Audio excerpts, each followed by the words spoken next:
মিজানুর রহমান আজহারীর গতকালকের মাহফিলে শুনলাম 15 থেকে 20 লক্ষ মানুষ হয়েছে। কোন জায়গায় বলেন তো? কালকে মাহফিল হয়ে গেছে যশোরে। সাইদি এখন নাই, আজহারী আমাদের দেশের মাথা উঁচু করে দাঁড়িয়েছে। কথা বলেন ঠিক না বেঠিক? সাইদির শূন্যতা আজহারী পূর্ণ করার জন্য চেষ্টা করছে। আল্লাহ পাক আজহারীর ব্রেন, মেধা, যোগ্যতা, ক্ষমতা, ইসলামী জ্ঞান আরো বাড়িয়ে দিক, যাতে করে সাইদি সাহেবের জন্য কিছু শূন্যতা রয়ে গেছে, সাইদি সাহেব চলে গেলে ওই শূন্যতা যেন পূর্ণ হয়ে যায়। যশোরের 15 লক্ষ থেকে 20 লক্ষ মানুষ হয়েছে। মিজানুর রহমানের মাহফিলে 15 থেকে 20 লক্ষ লোক হলে আমরা সাধুবাদ জানাই। কিন্তু এরকম আজহারী যদি 20টা নতুন করে তৈরি হয়, আল্লামা সাইদির ধারে কাছেও যেতে পারবে না। পারবে? আল্লামা সাইদি, সাইদি, সাইদির কোনো বিকল্প এখন আর বাংলাদেশে কেউ নেই। অতীতে আসেনি, ভবিষ্যতে আসবে কিনা কে জানে। ভবিষ্যতের কথা আমরা বলতে পারি না। এবার আপনি বলতে পারেন, হুজুর আল্লামা সাইদিকে এত হাইলাইট করতেছেন কেন? এক সময় জাতীয় সংসদে আল্লামা সাইদিরা ছিলেন 3 জন। কয়জন? 3 জন জামাতের প্রার্থী, জামাতের এমপি ছিলেন। এমত অবস্থায় আল্লামা সাইদি লক্ষ্য করলেন অন্তরের চক্ষু দিয়ে, যত এমপি জাতীয় সংসদে ঢোকে সব এমপিরা মাথা নিচু করেই ঢোকে, কুর্নিশ করেই ঢুকতে হয়। আল্লামা সাইদি একমাত্র সংস্কারক। তিনি চিন্তা করলেন নিশ্চয়ই এটা শিরক, আর আল্লাহ পাক সব গুনাহ মাফ করবে, মুশরিকের গুনাহ মাফ করবে না। আল্লামা সাইদি এটা সংস্কার করার জন্য উদ্যোগ নিলেন, কিন্তু লোক কয়জন? ভালো কাজে লাগুন, লোক বেশি লাগবে না, একা হলেও আল্লাহ পাক বিজয় দিয়ে দিতে পারে। আল্লামা সাইদি ফ্লোর নিলেন, দাঁড়াই বললেন, মাননীয় স্পিকার, আমরা মুসলমানদের দেশের মানুষ, আমরা মুসলিম। আল্লাহ বলেছেন রুকু করো, সিজদা করো তার উদ্দেশ্যে, কিন্তু আমি অত্যন্ত হৃদয়ের সঙ্গে খেয়াল করতেছি, দুঃখের সঙ্গে খেয়াল করতেছি, যত সাংসদ ঢোকে সবাই মাথাটা নিচু করে ঢোকে। আল্লাহর কোরআন এবং রসুলের ভাষায় এটা শিরক। স্পিকার বললেন, মাওলানা সাহেব আপনি কি বলতে চাচ্ছেন? আল্লামা সাইদি বললেন, ও স্পিকার সাহেব, আমি চাচ্ছি এই কুসংস্কার, এই শিরক আমার দেশে চলবে না। স্পিকার বললেন, আপনি লিখিত দেন। লিখিত দেওয়া হলো, ভোটাভোটে হলো, আলোচনা হলো, এক পর্যায়ে আল্লামা সাইদির কথাটা জাতীয় সংসদে পাশ হয়ে গেল। আরেকটু জোরে বলেন না সুবহানাল্লাহ। এই 3 জন এমপি একটা নিয়ম পাশ করলেন, সেই নিয়মটা আজও পর্যন্ত জাতীয় সংসদে চলছে। আল্লামা সাইদির কোন আমল যদি আল্লাহ কবুল না করে, জাতীয় সংসদকে শিরক মুক্ত করে রেখে গেছে, এই আমলে আল্লাহর গোলামকে আল্লাহ মাফ করে দিতে পারে। বলুন তো এরকম ভালো কাজ কে একটা করেছে? প্রমাণ দেন।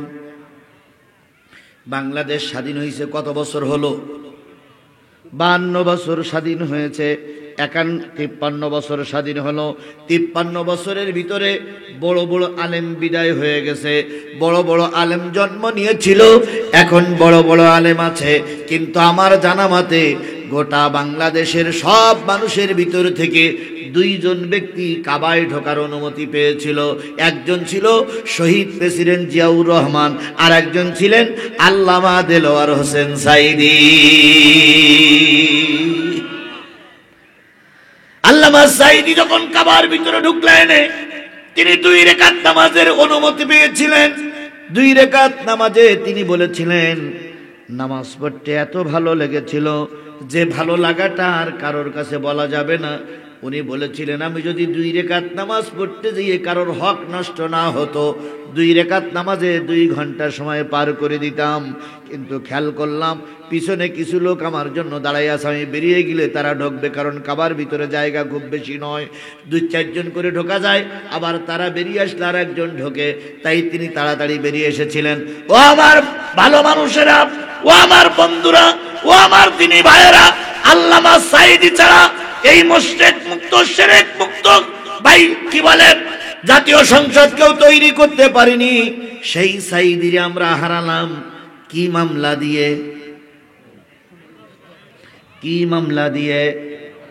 যুদ্ধপরাধী মামলা শুধু নয়, তার বিরুদ্ধে মামলা দেওয়া হয়েছিল তিনি 60 বছরের বুড়ি থেকে শুরু করে 12 বছরের ছোট্ট ছোট্ট মেয়েদের পর্যন্ত ধর্ষণ করেছে। এত বড় একটা অপবাদ দিয়ে সংস্কারক আল্লামা সাঈদীর আমরা বিদায় দিয়ে দিলাম। এই জন্য সাঈদী এখন নাই, আজহারী আমাদের দেশের মাথা উঁচু করে দাঁড়িয়েছে। কথা বলেন ঠিক না বেঠিক? সাঈদীর শূন্যতা আজহারী পূর্ণ করার জন্য চেষ্টা করছে। আল্লাহ পাক আজহারীর ব্রেন, মেধা, যোগ্যতা, ক্ষমতা, ইসলামী জ্ঞান আরো বাড়িয়ে দিক, যাতে করে সাঈদী সাহেবের জন্য কিছু শূন্যতা রয়ে গেছে, সাঈদী সাহেব চলে গেলে ওই শূন্যতা যেন পূর্ণ হয়ে যায়। আজহারী এসেছে কয় লক্ষ লোক হইছে? শোনা যাচ্ছে 15 থেকে 20 লক্ষ লোক। আচ্ছা বলুন, আজহারী 15 লক্ষ লোক নিয়ে সমাবেশ করলো, 20 লক্ষ লোক নিয়ে সমাবেশ করলো, যদি ওই জায়গায় আল্লামা সাঈদী আসতেন 50 লক্ষ। আপনাদের এই এলাকায় যদি মরহুম শহীদ আল্লামা সাঈদী আসে, এই কালাইয়ের মাঠে আলু খাত দিলেও হবে না, গোটা জয়পুরহাট ওরার জন্য সমাবেশের স্থল করা লাগবে। কথা বলে ঠিক না ঠিক?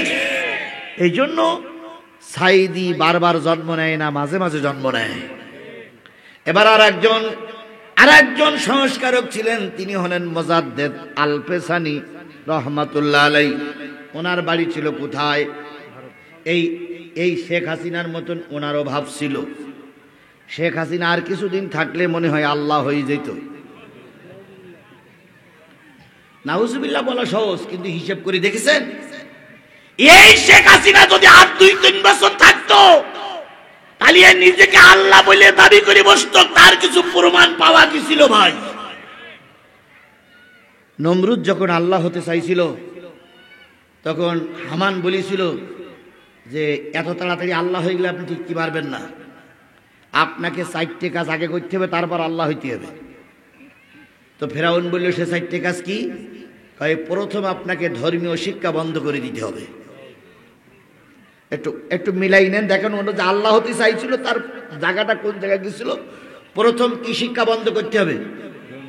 ধর্মীয় শিক্ষা বন্ধ করে। ফেরাউন বলতেছে আমি আল্লাহ হব, ধর্মীয় শিক্ষার সঙ্গে কি সম্পর্ক? হামান বলতেছে এই জন্য তো বুদ্ধিজীবী প্রয়োজন হয়। আপনি এখন আল্লাহ হবেন আর সমাজে চলতেছে ধর্মীয় শিক্ষা। যারা ধর্মীয় শিক্ষায় শিক্ষিত তারা আপনাকে আল্লাহ বলে মানবে না। এই জন্য আগে ধর্মীয় শিক্ষা বন্ধ করে জাতির আগে মূর্খ বানান। আমাদের ধর্মীয় শিক্ষা কি বন্ধ হওয়ার উপক্রম হয়নি? জোরে বলেন হয়নি? মাদ্রাসার প্রিন্সিপাল, মাদ্রাসার হুজুররা বসে আছে, হুজুরদের মাথার পরে ছিল সুতরাং ধর্মীয় শিক্ষা বন্ধ করে দেন। ফেরাউন বলল দিলাম। 2 নম্বর কি? 2 নম্বর 40 বছর অপেক্ষা করতে হবে। এরা 1 বছর বাড়াই দিয়েছিল।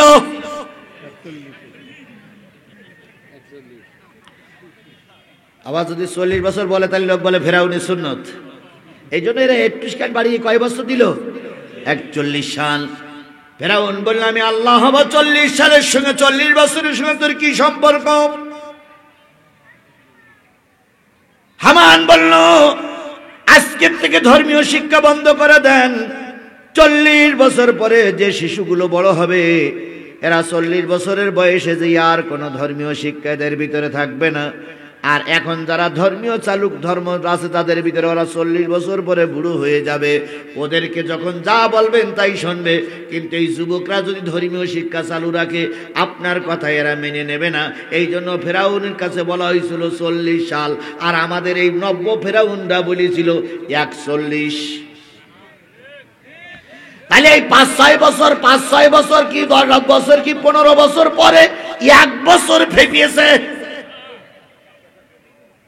ওরা বলতেন না 41। 3 নম্বর প্রতিটা বাড়িতে বাড়িতে, প্রতিটা ঘরে ঘরে আপনার মূর্তি স্থাপন করা লাগবে।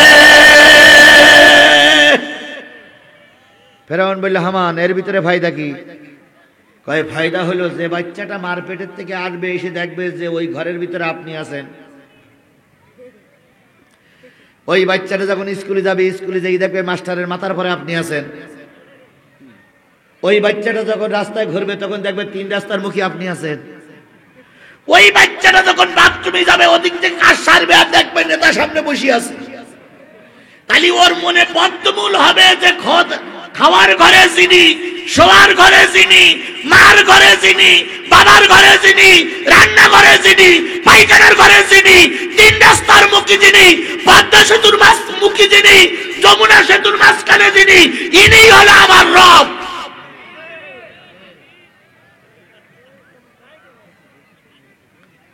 ফেরাউন বলল, এমনি কি তোর নাম টেকু হামান? তোর আসলে মাথায় বুদ্ধি আছে। ফেরাউন ঘোষণা করলো, ধর্মীয় শিক্ষা বন্ধ করে দাও। চালু হয়ে গেল ধর্মীয় শিক্ষা। এই ফেরাউনের বাচ্চারাও 8ম শ্রেণী পর্যন্ত কোন ধর্মীয় শিক্ষা আমার দেশে চালু ছিল না। 8ম শ্রেণীর পরে যদি কেউ ধর্মীয় শিক্ষা নিতে চায়, সেটা ওদের জন্য ঐচ্ছিক সাবজেক্ট, কম্পালসারি সাবজেক্ট নয়। কথা বলেন, কথা বলেন। ঐচ্ছিক সাবজেক্ট, তার মানে তুমি নিলেও নিতে পারো, না নিলেও না নিতে পারো। এই ফেরাউনের বাচ্চারা চালু করেছিল, হিন্দু মুসলমানকে বিয়ে করবে, মুসলমান হিন্দুকে বিয়ে করবে, শুধু রেজিস্ট্রি করবে, কলেমা পড়ে মুসলমানও হওয়া লাগবে না, ওই দলেও ঢোকা লাগবে না। এই সরকারে চালু করেছিল। এই জন্য তো ওনার পুত্রবধূ ছিল খ্রিস্টান। কি ওনার একমাত্র ছেলের বিয়ে দিয়েছিল কাদের মেয়ে? এই এসব কথা কি সবকিছু ভুলে গেছেন? এই 6 মাস যায়নি তাই ভুলে গেছেন, আর 2 বছর পরে তো আপনারা কিছুই মনে রাখতে পারবেন না। এখন কিছু লোক যখন এই কথাগুলো হয়, দেখেন কিছু লোকের মুখ টুক কালো হয়ে হনুমানের মতন মনে হচ্ছে যেন ওনাদের কলিজা আমি ছিঁড়ে নেসতেছি। তারপরে কিছু কিছু লোক কয় কি, কিছু কিছু লোক বলে ওনারা তো চলেই গেছে, এখন আর ও আলোচনা করি লাভ কি? এরকম কথা বলা লোক আমার সমাজে আছে না? এই জোরে বলেন, আছে না? এবার আমি আপনার কাছে প্রশ্ন করি, ফেরাউন তো অনেক বছর আগে মারা গেছে, এই মাহফিলে ফেরাউনের আলোচনা করে লাভ কি? নমরুদ তো বহুত বছর আগে চলে গেছে, প্রতিটা মাহফিলে নমরুদের আলোচনা করা হয় কেন? 1450 বছর আগে আবু জেহেল চলে গেল, প্রতিটা মাহফিলে আবু জেহেলের তিরস্কার করা হয় কেন?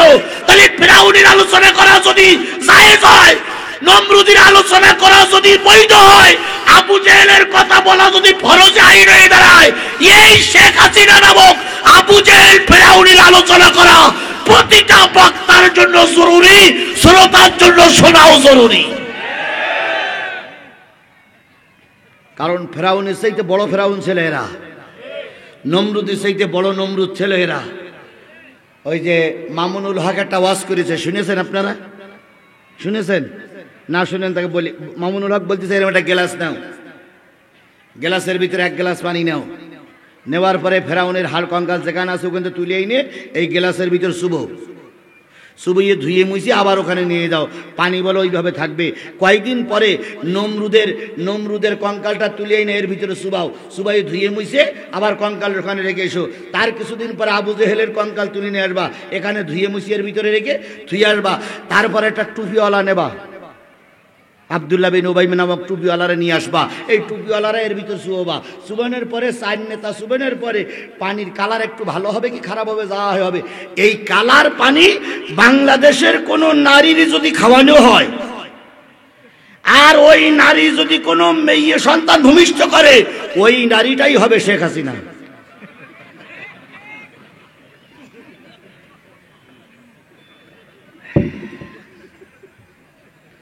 এ কথা কিন্তু আমার না, কারো। যদি মনে করেন হুজুর এই ওয়াজের পরে আপনার ছেড়ে দেবো না, তাহলে আমার ধরে নয় মামুনুল হককে ধরেন। নড়িয়ে তো জিহাদি ধরতে পারো, জিহাদি নরম পাও,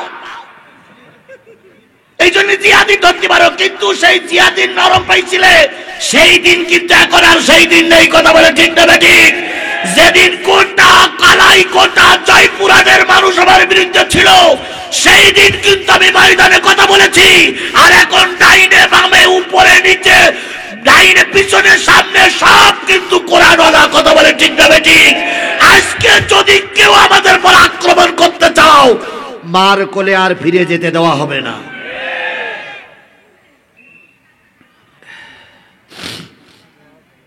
কথা ঠিক? তাহলে ফেরাউন খোদা হবে কয়টা জিনিস?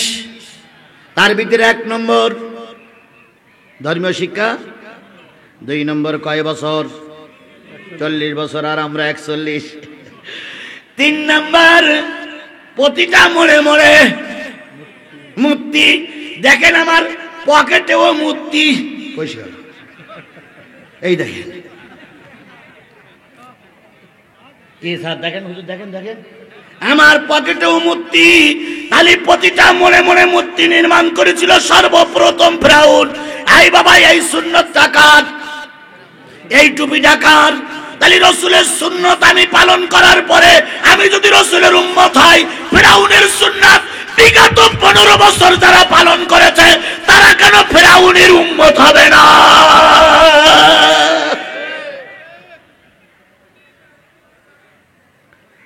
তাহলে গেল 3 নম্বর।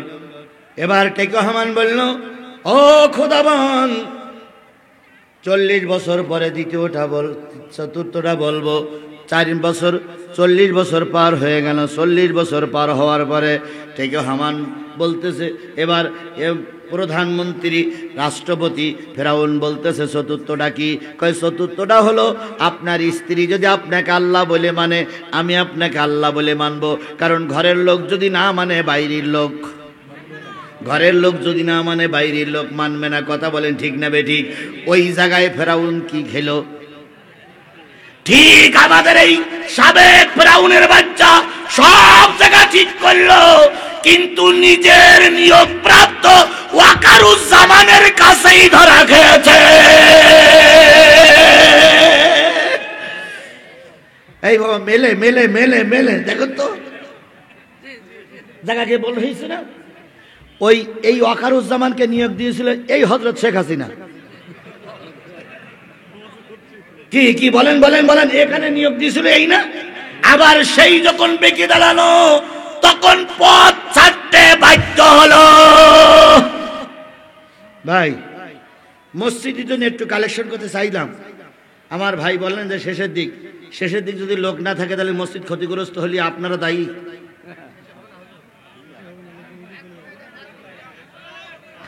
ভাই রে, এই যে মসজিদ, ওই দেখেন ওই দেখেন ওই দেখেন, এখনো কেবল শুরু করিনি, তার আগে দেখেন জুতো খেতা নিয়ে হাঁটা শুরু করে। ভাই বসেন, 15 মিনিট বসেন তো, আপনি চলে গেলে আপনার দেখা থেকে আরো 5টা লোক চলে যাবে। এবার আসুন, মোজাদ্দেদ আল-পেসানির জামানায় আর একজন মুসলমান বাদশা ছিল, নাম তার আকবর, সম্রাট আকবর। কি নাম বললাম? আরো জোরে বলেন, কি নাম বললাম? সম্রাট আকবর। গোটা ভারতের সম্রাট আকবর নতুন একটা ধর্ম প্রচার করলেন, আকবরে এলাহি, দ্বীনে এলাহি। তিনি কলেমা প্রচার করতেন, লা ইলাহা ইল্লাল্লাহ, আকবর খলিফাতুল্লাহ, মুহাম্মদ রাসূলুল্লাহ বাদ দিয়ে আকবর খলিফাতুল্লাহ। শুধু তাই নয়, তিনি গরু জবাই করা ভারতবর্ষে বন্ধ করে দিয়েছিলেন। তিনি যে এলাকায় ছিলেন, দেখেন তো ভাই কি লিখতেছে, দেখেন এটা আমার কাছে দেন।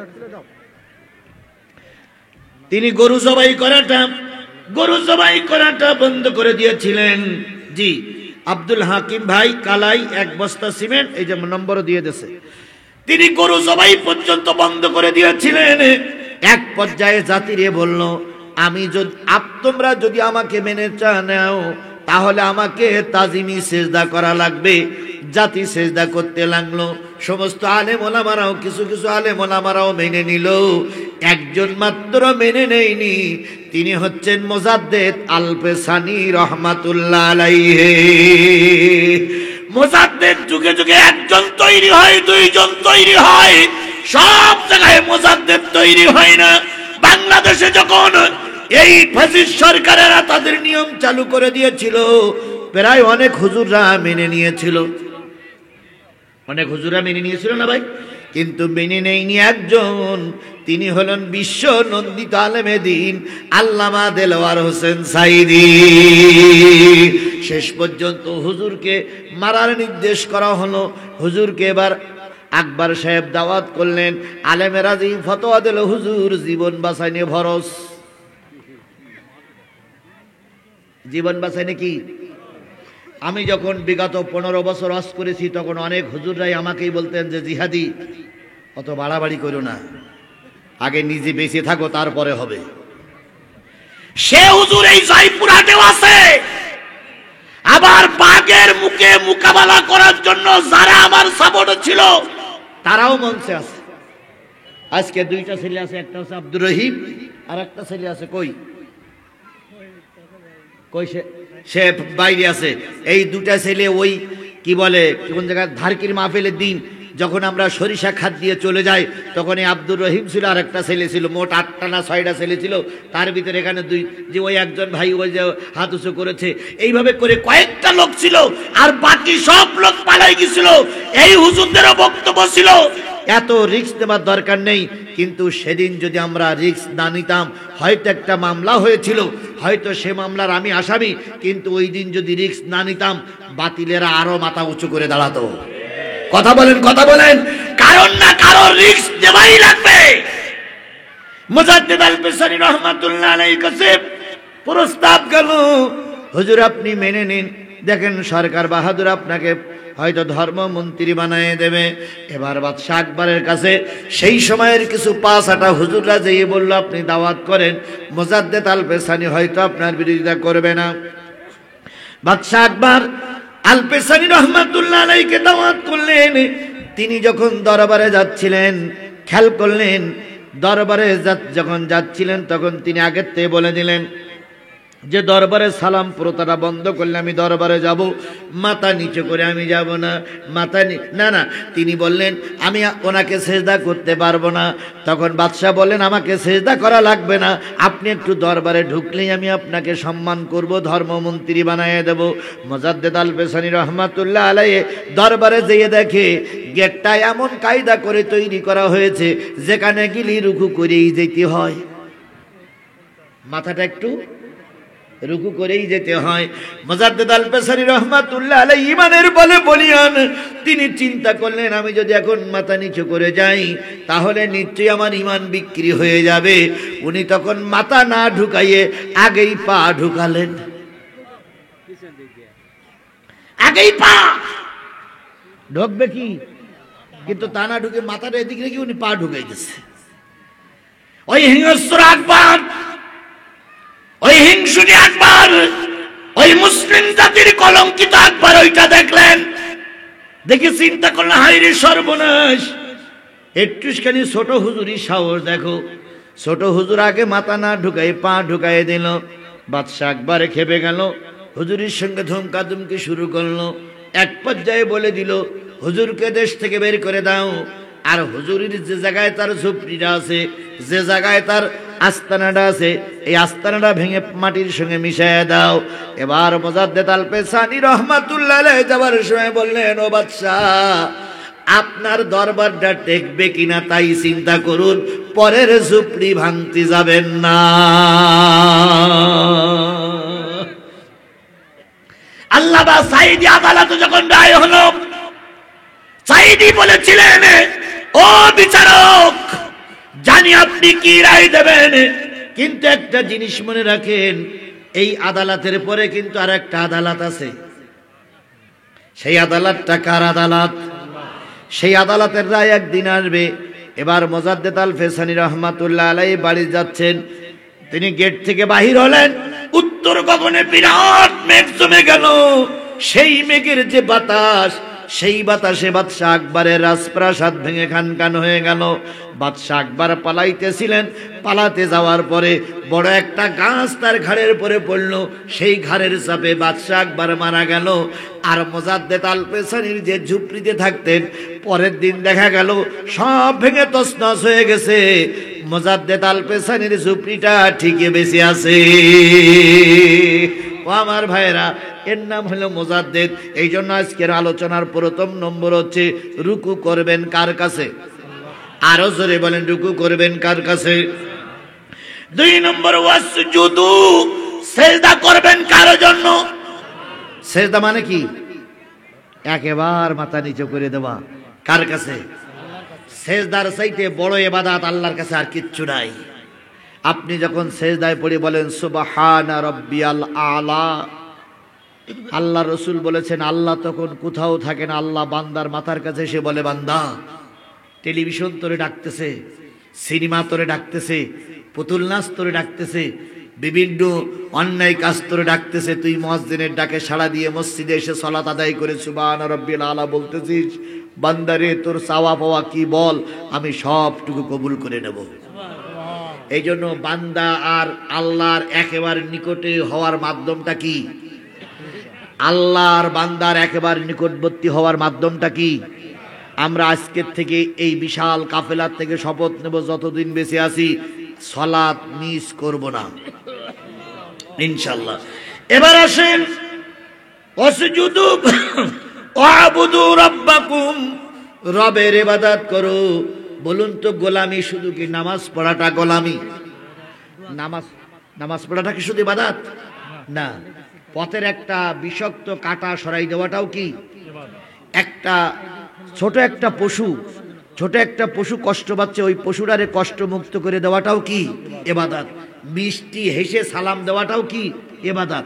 একটা মানুষকে সম্মান করাটাও ইবাদত, একটা মানুষকে এক কাপ চা খাওয়াটা ইবাদত। শুধু সালাত ইবাদত নয়, যতগুলো ভালো কাজ করবেন সবটাই কি?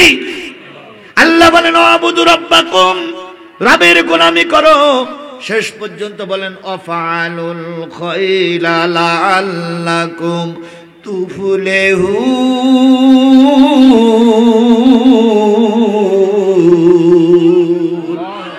ভালো ভালো কাজ করো তাহলে তোমরা সফলতা অর্জন করবে। এবার বলুন তো নামাজ পড়া, সালাত আদায় করা কি কাজ? 2 মাস পরে 1.5 মাস পরে রোজা আসতেছে, রোজা রাখা কি কাজ? ভালো কাজ। পয়সা বেশি হলে হজ করতে হবে, সেটা কি কাজ? ভালো কাজ। মিষ্টি মুখে সালাম দিতে হবে, সেটাও কি কাজ? এবার বলুন তো ভালো কাজ এছাড়া আরো কি ভালো কাজ আছে? ভোট দেওয়াটা নিশ্চয়ই খারাপ কাজ। ভালো কাজ তো, এটা ঠিক তো। কাকে দেবেন?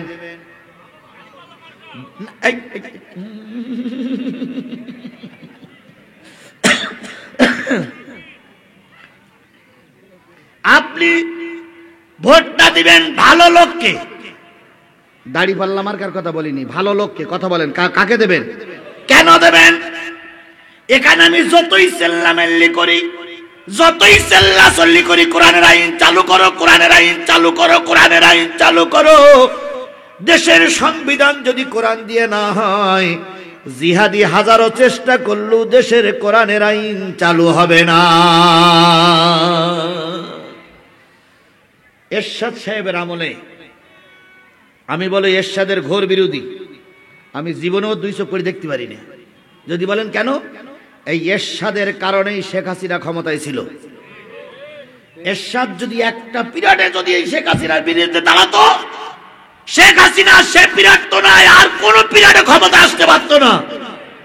তাহলে যে ব্যক্তির সহযোগিতায় এতদিন পর্যন্ত ওরা ক্ষমতায় ছিল, সে কি দোষী নয়?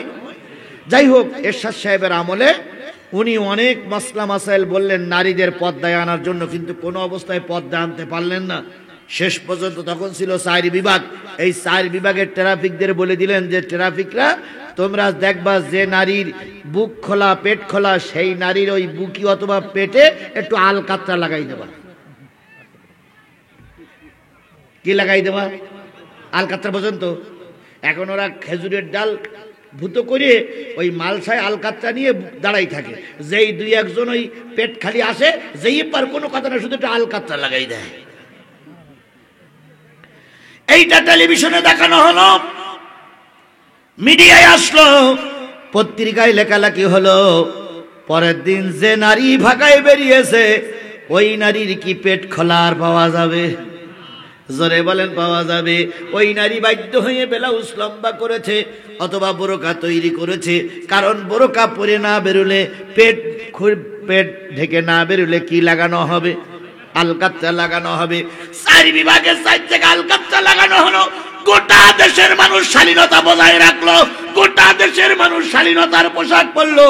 ও ভাই, তাই যদি হয়, আমরাও যদি দেশের কোরআনের আইন চালু করতে চাই, ওই রকম হুকুম জারি ছাড়া একা একা কোরআনের আইন চালু করা যাবে না। আচ্ছা, এই উজুখানায়, মসজিদের উজুখানায় একসঙ্গে কয়জন উজু করা যায়? ট্যাপ আছে না? ট্যাপ আছে না? ট্যাপ, যেখানে ট্যাপ দেখেছেন তো, ওই ট্যাপের পানিতে কয়জন উজু করা যায়? ধরেন 10 জন একসঙ্গে উজু করা যায়। এই 10 জনের পানিটা আসে কোথার থেকে? উপরে থেকে ট্যাঙ্কি, ওই ট্যাঙ্কি থেকে আসে না? এখন ট্যাঙ্কিতে 1 ফোঁটাও পানি নাই। যতই মোড়ামুড়ি করেন 1 ফোঁটাও পানি বেরোবে? এইবার ট্যাঙ্কিতে আসে গন্ধ পানি, মোড়া দিলে কি পানি আসবে? ট্যাঙ্কিতে আসে ভালো পানি, মোড়া দিলে কি পানি আসবে? আমাদের বাংলাদেশের 300 ট্যাপ আছে। গোটা বাংলাদেশের 300 এমপি না, 300 ট্যাপ আছে। এই 300 ট্যাপের পানিটা আসে মূলত জাতীয় সংসদ থেকে। ওই জাতীয় সংসদে যদি গন্ধ পানি থাকে, 300 এমপির মুখ দিয়ে গন্ধ কথাই বাইর হবে। কি কথা বোঝেন নাই? বোঝেন নাই? এরপরও বলে হুজুর কি বললো তা বুঝলাম না। তাহলে যদি ওই ট্যাঙ্কি ভালো থাকে, পানি ভালো আসবে না খারাপ আসবে? ট্যাঙ্কির ভিতরে যদি মরা গরু পরি থাকে, দুর্গন্ধ পানি আসবে। বাংলাদেশের ট্যাঙ্কির নাম হলো জাতীয় সংসদ। কথা বলেন ঠিক না বেঠিক? ওইখানে যদি আমরা 300 ভালো এমপি প্রেরণ করতে পারি, আগামীতে ওই 300 এমপির দ্বারা দেশের অশান্তি দূর হয়ে যাবে। এই জন্য আগের হুজুর বলতেছিলেন, আমিও হুজুরের সঙ্গে সুর মিলাই বলতেছি, আগামী সংসদে যদি আমরা ভালো লোককে পাঠাতে পারি, এ দেশ সোনার দেশ হয়ে যাবে। তাহলে অফালুল খায়রা লাআল্লাকুম, ভালো কাজ করো। এবার আসুন তো, বিয়ে করাটা ভালো কাজ না খারাপ কাজ? বুঝে শুনিয়ে বললেন, বিয়ে করলে কি হয়? নিজের চরিত্র ভালো থাকে, প্রজন্ম বৃদ্ধি পায়। কথা বলেন ঠিক না বেঠিক? চরিত্র ভালো করার জন্য নারী আর পুরুষের বিয়ে করা দরকার।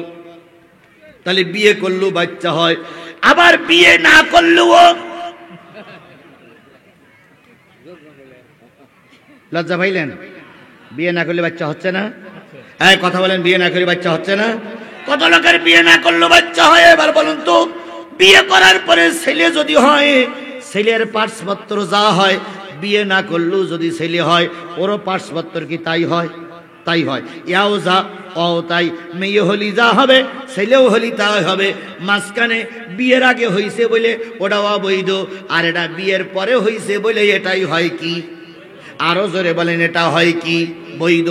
আমার বন্ধুগণ, কবে নির্বাচন হবে তা আমি জানি না।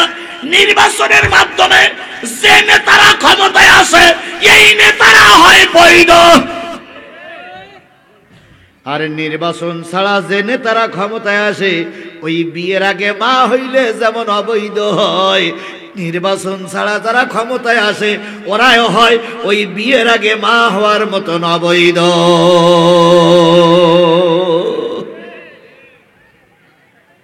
বিয়ে করতে গেলে একদিনই বিয়ে হয়। কি করা লাগে? ছেলে মেয়ের দেখা লাগে, মেয়ে ছেলের দেখা লাগে, তারপরে কর্তৃপক্ষ যাওয়া লাগে, দিনখান করা লাগে, দেনমোহর দেওয়া লাগে, মৌলবি ডাকা লাগে, তারপর উভয় পক্ষে এক জায়গায় হয়, অলিমা করা লাগে, খাওয়া দাওয়া করার পরে ছেলে আর মেয়ের পরিচয় করাই দেওয়া লাগে। পরিচয়কে দিতে আছে, আজকের তুই আর আজকের তুই, তাই না? তাহলে বিয়ে করার একটা পরিবেশ লাগে। ঠিক নির্বাচন করতে গেলেও একটা পরিবেশের দরকার হয়। কথা বুঝতেছেন? আমার কথা বুঝতেছেন আপনারা? নির্বাচন করতে গেলে একটা পরিবেশ লাগে, কয় দল নির্বাচন করবে সেটা আগে লাগে, তারপরে নমিনেশন সাবমিট করা লাগে, সেখান থেকে উইড্রো করা লাগে, দিন পড়া লাগে, প্রতীক চিহ্ন বরাদ্দ করা লাগে, দিনখান হওয়া লাগে, তারপরে নির্দিষ্ট দিনই মানুষ ভোট দেয়। ভোট দেওয়ার পরে এবার স্বামী স্ত্রী বসে গোনাগুনি করে, গোনাগুনি করার পরে ঘোষণা করে ছেলে নয় তো মেয়ে। ওইটাই জাতি মেনে নেয়। কথা বলেন ঠিক না বেঠিক? বিয়ের দিন খান নেই, নির্বাচনের প্রতীক চিহ্ন নেই, নির্বাচনের প্রার্থী নেই, দিনের ভোট রাতে করে কয় বহুত ভোটে পাশ করিয়া গিয়াছি, তুমি অবৈধ মায়ের অবৈধ সন্তান।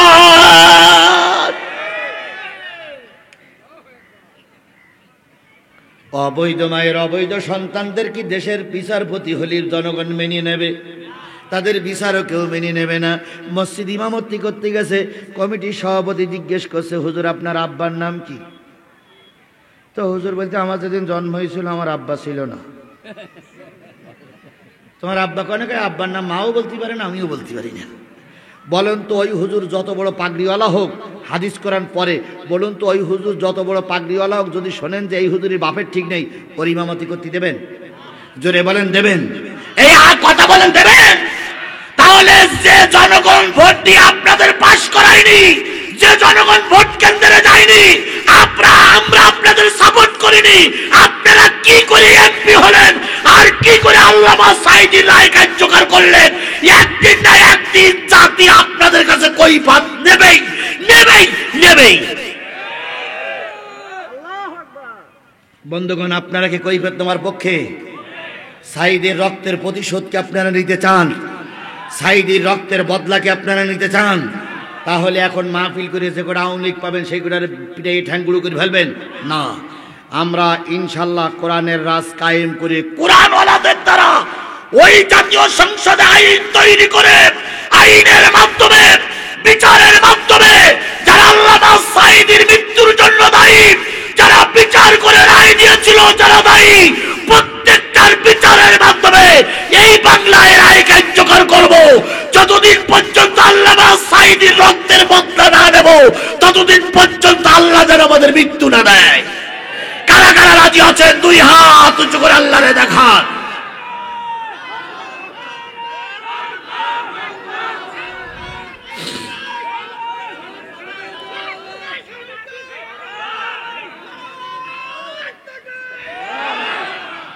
আবার ভুল বুঝেন না, এই সংস্কার আন্দোলনে বিএনপি আমাদের সাথে ছিল না? ছিল না? জামাত আমাদের সঙ্গে ছিল না? ছিল না? আমরা রাজনৈতিক অঙ্গনে একে অপরের ভাই। কথা বলেন, কথা বলেন, কথা বলেন। বিএনপি কেও যদি আপনারা নির্বাচিত করেন আমরা সাধুবাদ জানাবো, কারণ বিএনপির রক্ত ঝরাতে হয়েছে। কথা বলেন। জামাতের যেমন রক্ত দেওয়া লেগেছে, বিএনপির রক্ত দেওয়া লাগেনি। সুতরাং আমরা বিএনপি আমাদের শত্রু মনে করি না। তোমরা কি মনে করো জানি না, আমরা শত্রু মনে করি না। আমরা জানি বিএনপি আমাদের ভাই। কি আপনারা তাই জানেন না? বিএনপি আমাদের ভাই, কারণ আন্দোলনে আমরা সবাই মিলেমিশেই ছিলাম, এখনো মিলেমিশে থাকতে চাই।